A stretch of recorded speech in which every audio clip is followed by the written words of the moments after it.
Shalom, selamat pagi Bapak Ibu yang terkasih di dalam Tuhan Yesus Kristus.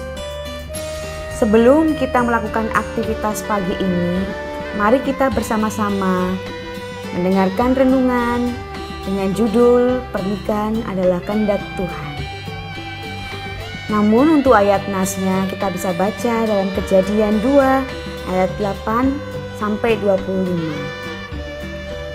Untuk pokok renungan, kita bisa baca dalam Kejadian 2 ayat 24 yang berbunyi, sebab itu seorang laki-laki akan meninggalkan ayahnya dan ibunya dan bersatu dengan istrinya sehingga keduanya menjadi satu daging. Nah, selain Adam, banyak sekali ciptaan Tuhan di bumi. Tetapi tidak ada teman yang cocok atau penolong yang sepadan untuknya.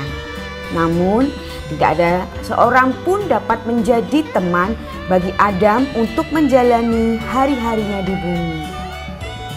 Maka Tuhan berfirman, "Tidak baik kalau manusia itu seorang diri saja. Aku akan menjadikan penolong baginya yang sepadan dengan dia." Dalam ayat 18. Kata sepadan artinya cocok, mampu, bisa menyesuaikan diri, pelengkap atau sesuai dengan. Kemudian Tuhan pun akan membuat manusia itu tidak nyenyak. Ketika ia tidur, Tuhan Allah mengambil salah satu rusuk daripadanya, lalu menutup tempat itu dengan daging. Dan dari rusuk yang diambil Tuhan Allah dari manusia itu, dibangunnya nyalah seorang perempuan, lalu dibawanya kepada manusia itu. Dan berkatalah manusia itu, "Inilah dia, tulang dari tulangku dan daging dari dagingku.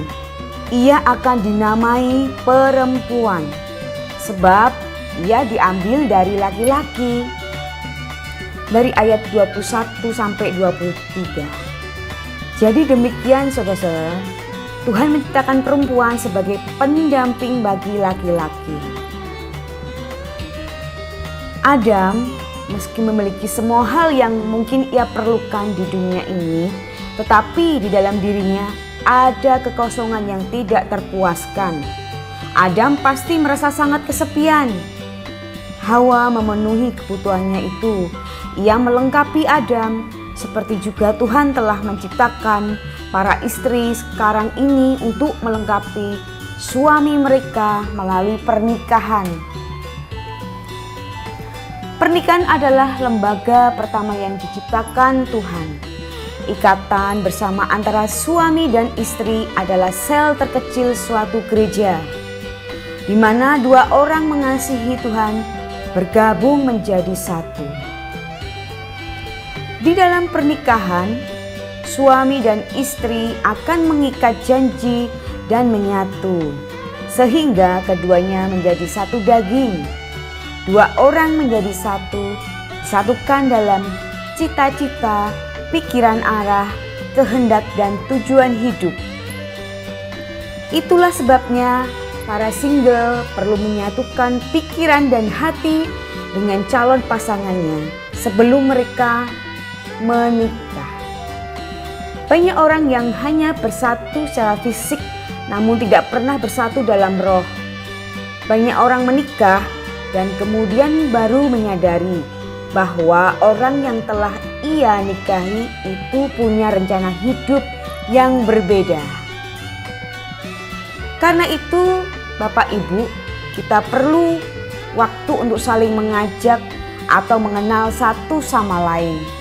Untuk membangun pengertian ini tidak dapat secara instan, butuh sebuah proses. Nah, Bapak Ibu, bisa kita simpulkan bahwa penyesuaian diri itu sangat penting agar kita dapat mencapai sasaran yang tepat dalam sebuah pernikahan.